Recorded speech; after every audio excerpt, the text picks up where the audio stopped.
मातृ पितृ पूजन की राह दिखाने वाले,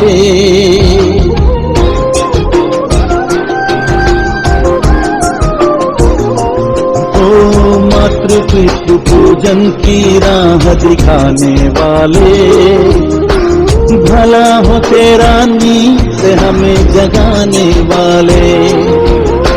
मातृ पितृ पूजन की राह दिखाने वाले, भला हो तेरा नींद से हमें जगाने वाले।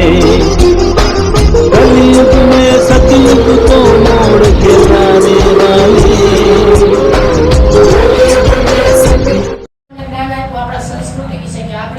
संस्कृति શું છે 14 ફેબ્રુઆરી આપણે વેલેન્ટાઇન ડે ન ઉજવીએ કારણ કે એ બધી વર્ગાલીટી છે, આપણી સંસ્કૃતિ નથી। આપણી સંસ્કૃતિ મુજબ આપણને શીખવાડી હોય 14 ફેબ્રુઆરી આપણે માતા પિતાનું પૂજન કરવું જોઈએ, આપણે દરરોજ એને પગે લાગીને સ્કૂલે આવવું જોઈએ જેથી આપણી ભણવામાં અને શિક્ષા પ્રત્યે વૃદ્ધિ થાય।